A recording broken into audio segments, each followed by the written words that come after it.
Bismillahirrahmanirrahim. Assalamualaikum warahmatullahi wabarakatuh.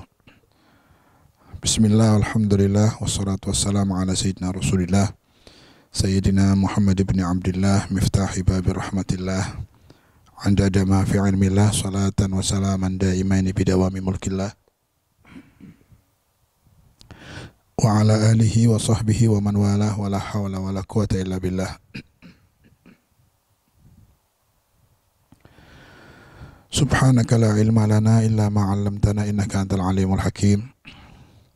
Wa tub 'alaina innaka antat tawwabur rahim. Rabbi shrah li sadri wa yassir li amri wahlul 'uqdatam min lisani yafqahu qawli, amma ba'd. Para pemirsa kajian pesantren Ramadan online Majelis Al-Wafa bi Ahdillah Jawa Tengah dan Daerah Istimewa Yogyakarta yang dimuliakan Allah Subhanahu wa taala. Alhamdulillah, berjumpa lagi dalam kajian Risalah Adab Sulukul Murid, di mana kitab ini selalu menerangkan tentang bagaimana cara perjalanan seorang murid atau seorang santri saat menjalani satu jalan yang diinginkan, yaitu puncak keridhaan Allah, keselamatan dari dunia sampai akhirat. Masuk kepada fasal baru. Fasal yang akan kita kaji adalah fasal tentang nasihat dari seorang muallif, dari pengarang kitab ini, untuk selalu membersihkan hati kita dari hal-hal yang tidak baik. Memang kajian kitab ini adalah kajian tasawuf atau kajian tazkiyatun nufus, yang fokusnya bagaimana memperhatikan hati kita dalam kita beribadah, dalam kita beribadah dengan Allah, dan juga dalam kita bermuamalah dengan makhluk atau sesama hamba Allah. Di sini mu'alif akan menerangkan tentang bagaimana posisi hati kita saat kita menghadapi sesama hamba Allah yang kita berinteraksi dengan mereka, baik kaitannya dengan nasihat, amar ma'ruf, nahi mungkar, atau pemberian-pemberian dari mereka dan seterusnya. Maka ada beberapa nasihat beliau yang luar biasa untuk kita ikuti bagi orang-orang yang ingin menjalani hidupnya di jalan yang baik menurut agama Allah Subhanahu wa taala, sehingga kita mudah-mudahan bisa selamat meraih ridha Allah dan bahagia dunia dan akhirat insyaallah. Fasal ini adalah nasihat dari mu'alif tentang kesiapan hati saat menghadapi manusia atau makhluk Allah, baik dalam hal melihat kemungkaran, melihat kebaikan, keburukan dari orang yang menimpa kita, atau kebaikan yang Allah berikan lewat manusia kepada kita. Bagaimana caranya kita menyikapi supaya hati kita aman dan semua dikerjakan karena Allah. Kita lanjutkan kajian kita, fasal yang berkaitan dengan itu semua. Bismillahirrahmanirrahim. Bismillahirrahmanirrahim. Qala al-musannif rahimahullahu ta'ala wa nafa'ana bihi wa bi'ulumihi bidarain. Qala radiyallahu ta'ala ankum. Faslun. Wajtahid ayyuhal muridu fi tanzihihi qalbik min khawfil khalqi wa min tama'i fihim, fa inna dhalika yahmilu ala sukuti ala al-batil wa ala al-mudahanah fid din. Di sini pengarang kitab mengingatkan kepada kita seorang santri, wajtahid ayyuhal murid, berusahalah dengan sungguh-sungguh wahai seorang murid, fi tanzihi qalbik, dalam mensucikan hatimu, membersihkan hatimu dari apa? Dari min khawfil khalqi wa min tama'i fihim. Ini dua hal yang kadang-kadang merusak hati kita. Yang pertama, khawfil khalqi, takut kepada makhluk. Karena sesungguhnya yang berhak kita takuti adalah Al-Khaliq, pencipta, Allah Subhanahu wa taala, bukan makhluk. Karena makhluk sehebat apapun tidak akan bisa memberikan madharat sekecil apapun atau memberikan manfaat sekecil apapun tanpa izin Allah Subhanahu wa taala. Semua yang bisa memberikan manfaat dan madharat Allah. Jadi kita mestinya harus takut sama Allah, jangan sama makhluk. Sehingga di sini nasihatkan, bersungguh-sungguhlah wahai murid untuk membersihkan hati kalian dari rasa takut terhadap makhluk. Wa minat tama'i fihim, dan juga dari rasa tamak. Tamak itu apa? Ingin memiliki sesuatu yang di tangan mereka. Ingin mendapatkan kebaikan-kebaikan. Tamak, rakus dari hal-hal yang berkaitan dengan makhluk. Tamak fihim, rasa menginginkan apa yang ada dalam mereka. Fa inna dzalika yahmilu ala sukut. Karena rasa takut sama makhluk, kemudian tamak, rakus dengan apa yang dimiliki orang, sehingga kita ingin berharap mereka memberi, mereka mengasih, bahkan kita minta, bahkan kita merasa butuh kepada mereka. Kalau udah ada perasaan itu, maka yang muncul apa? Fa inna dzalika yahmilu ala sukuti alal batil. Kalau sudah terbiasa menerima pemberian dari mereka, mengharap dari mereka, dan takut sama makhluk, akan menyeret kita kepada apa? Ala sukuti alal batil. Akan menjadi kita bungkam dalam melihat kebatilan mereka. Kita tidak berani memberikan nasihat saat kita melihat kebatilan dalam diri mereka. Mulutnya seakan-akan sudah tersumpel dengan apa yang pernah kita minta sama mereka. Jadi kalau kita tamak, rakus sama yang ada di tangan mereka, baik harta, baik kebaikan, apapun, sehingga biasa kita merengek sama makhluk, minta sampai akhirnya kita takut sama mereka, bahkan kita pekewuh karena mereka sudah memberikan kita banyak, akhirnya sama saja membungkam mulut kita untuk nasihati mereka saat mereka berbuat batil. Apalagi biasanya seorang ulama, seorang dai, kalau murid saja harus menghindar itu semua. Ulama, dai yang biasa menasihati orang, penting sekali supaya bisa menahan diri, jangan pernah berharap dengan apa yang ada di tangan mereka. Bukan berarti kita menolak pemberian mereka, bukan. Tapi berharap, rakus, tamak dengan apa yang mereka nggak mau ngasih, kita merengek, kita minta bantuan, kita memohon dan sebagainya. Kalau mereka sudah sering memberi, maka saat mereka berbuat maksiat, kita malu, bahkan seakan-akan berat untuk bicara kebenaran di hadapan mereka. Itulah efek saat kita rakus dengan apa yang dimiliki orang, berharap diberi sama orang, dan takut sama makhluk.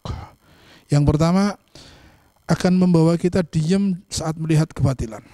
Kemudian yang kedua, wa alal mudahana fiddin, dan akan membawa kita menjadi orang yang penjilat bahasa kasarnya. Akan membicarakan kebaikan-kebaikan terus supaya kita dapat kebaikan, padahal menurut agama itu satu keburukan.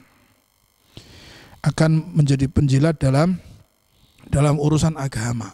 Na'udzubillah. Sehingga nanti bisa saja orang yang punya ilmu dibayar dengan uang untuk berfatwa yang bertentangan dengan jumhur. Mudahan jadi penjilat. Yang penting pesenannya apa, dapat bagian, dikasih jabatan, dikasih uang, keluar. Memenuhi kebutuhan orang yang memberi. Maka penjilat ini namanya. Na'udzubillah min. Alhamdulillah. Jadi akan merayu-rayu, akan mengomong baik terus kepada orang lain sekalipun orang itu tidak baik, karena berharap apa yang di tangan mereka diberikan lagi kepada kita. Oh, ini tamak, ini menjadikan kita mudahana fiddin, menjadikan kita menjadi penjilat dalam beragama. A'udzubillah min dzalik. Bahaya ini. Wala tarkil amri bil ma'ruf wa nahyi 'anil munkar, dan akan menjadikan kita meninggalkan amar ma'ruf nahi munkar. Enggak mungkin kita berani nasihati orang yang pernah sudah memberikan banyak kepada kita.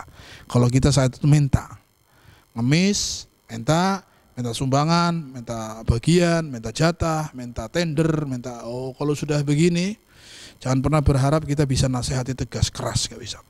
Sama saja kita sudah dibungkam dengan sesuatu yang kita minta darinya. Na'udzubillah min.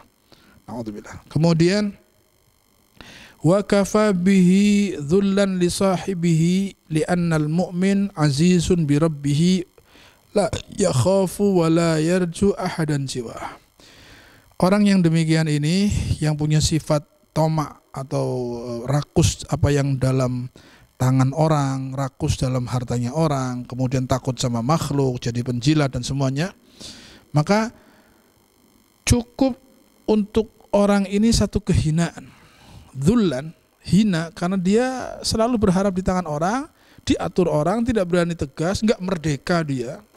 Jadinya orang selalu saat pada orang yang punya hutang kepada dirinya selalu muji-muji, bahkan dia nggak bebas mengatakan kebenaran, maka hina.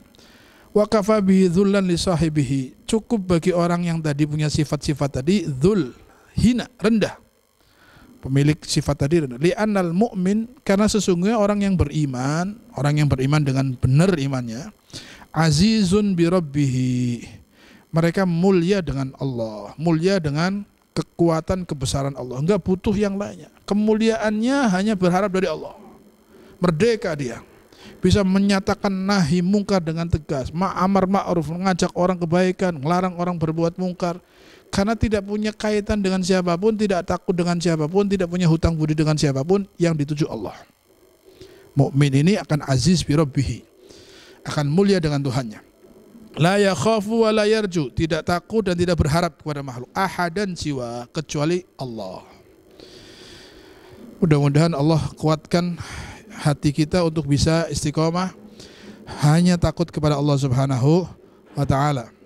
Kemudian boleh kita lanjutkan, in wasolaka ahadun min ikhwanik. Ini sekarang jika kita diberi, bukan minta, diberi dari saudara kita pemberian, hadiah dan sebagainya. In wasalaka ahadun min ikhwanikal muslimin bima'ruf min wajhin thayyib fakhudhu. Jika datang kepada kamu dari saudara kamu yang muslim kebaikan, hadiahkah, pertolongan, pemberian, min wajhi thayyib, tapi dari cara yang baik, hadiah dengan cara yang baik.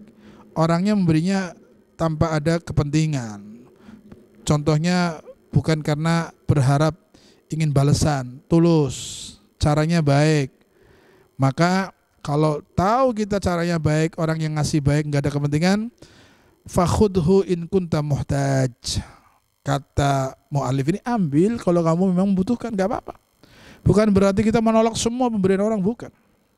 Boleh ada orang baik, muslim, saudara kita mengasihi kita dengan cara baik, tujuannya murni, nggak ada kepentingan, ambil. Kalau kita membutuhkan, in kunta muhtaj, in kunta muhtajan ilaih. Kemudian boleh ngambil kalau dengan cara baik dan orang yang muslim yang memberikan dengan cara baik. Washkurullah fa innahul al-mu'ti haqiqah.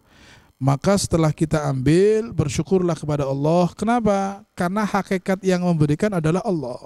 Allah yang memberikan rezeki itu lewat orang tadi. Allah gerakan orang tadi, saudara kita, dengan cara baik memberikan hadiah. Terima, syukuri kepada Allah, karena sebetulnya pemberi yang hakikat adalah Allah. Washkur man ausalahu ilaik ala yadihi min ibadih. Dan juga syukuri dan terima kasih kepada orang yang menyampaikan rezeki dari Allah tadi melalui tangannya. Lewat dia kita syukuri. Syukur kepada Allah dan syukur kepada orang. Karena dalam hadis, man lam yashkurillah, man lam yashkurin nas, lam yashkurillah. Orang yang tidak bersyukur kepada manusia yang menjadi asbab nikmat Allah datang kepada kita, maka berarti tidak bisa bersyukur sama Allah. Artinya bukan berarti orang ngasih, kita terima aja, terima kasih sama Allah, sama orangnya nggak perlu karena ini dari Allah. Bukan. Walaupun dari Allah, kita syukur kepada Allah, tapi syukuri juga orang ini yang Allah jadikan penyebab wasilah rezeki itu datang ke kita. Terima kasih. Nabi itu paling pandai berterima kasih. Kalau ada orang berbuat baik, Nabi balas kebaikan lebih. Bahkan berbuat baik sama orang yang tidak baik sekalipun Nabi selalu. Apalagi yang berbuat baik sama kita. Syukuri.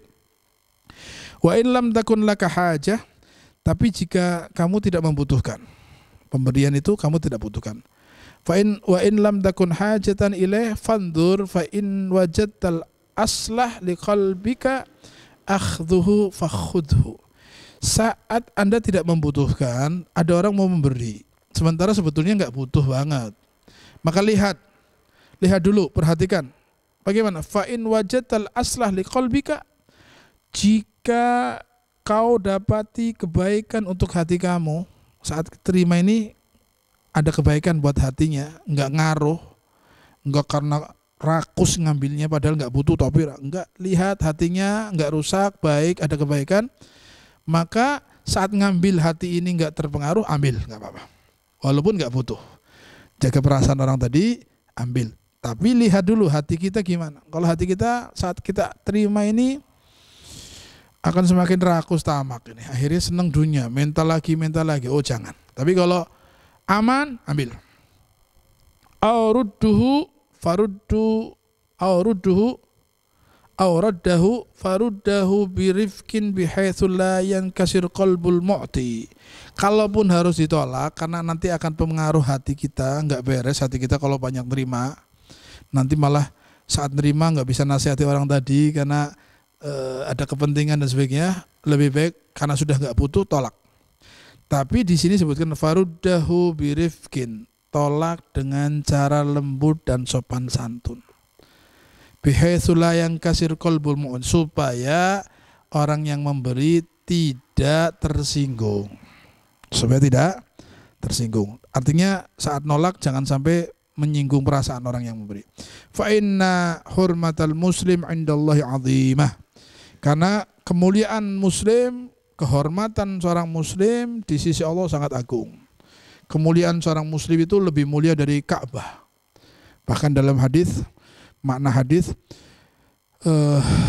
hurmatul muslim a'dham min hurmatil Ka'bah.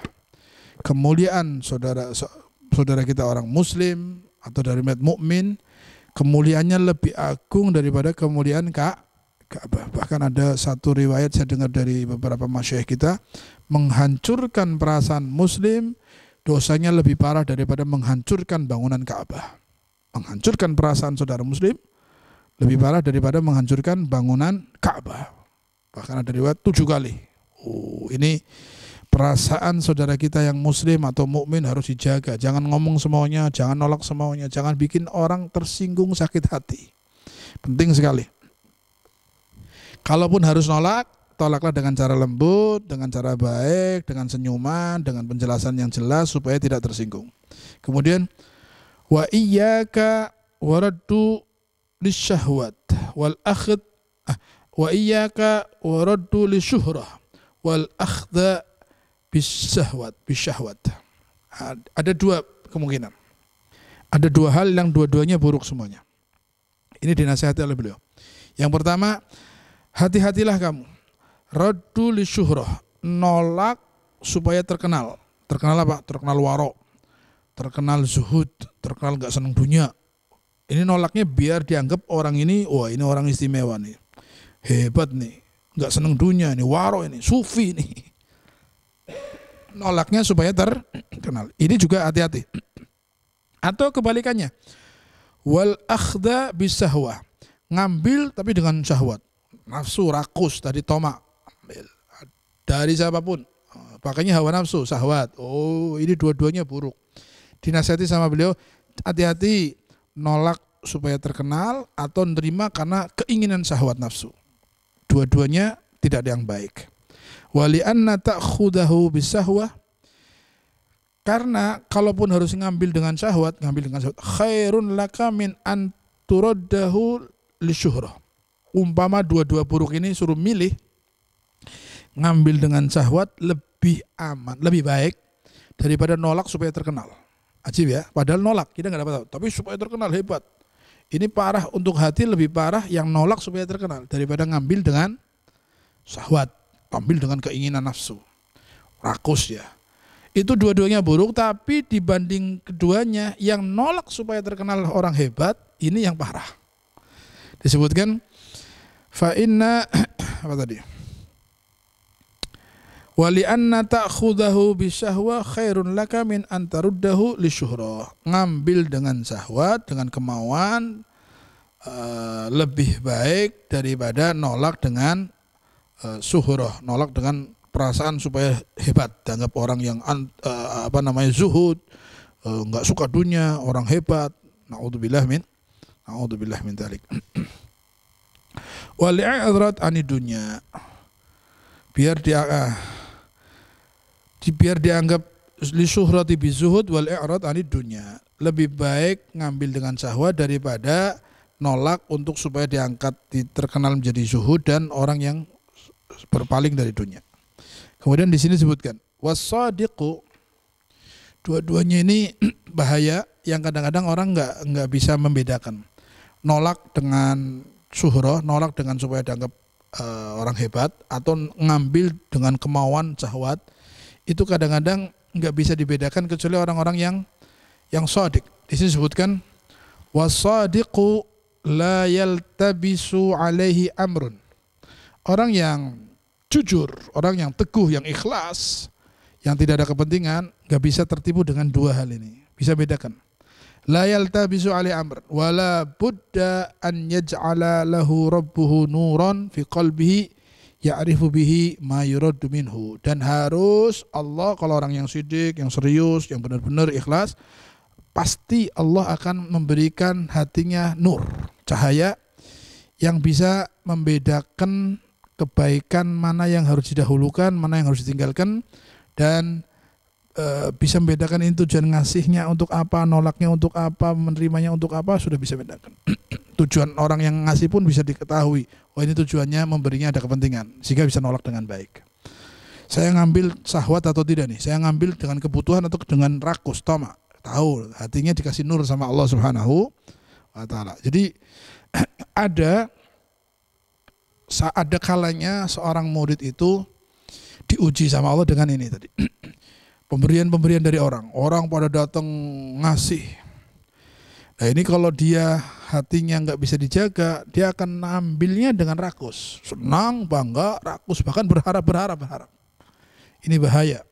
Atau dia pura-pura nolak, pura-pura nggak butuh, bahkan nolak pemberian-pemberian orang, tapi dengan tujuan supaya dia dianggap orang hebat, orang zuhud, orang yang berpaling dari dunia dan sebagainya. Na'udzubillah min dzalik.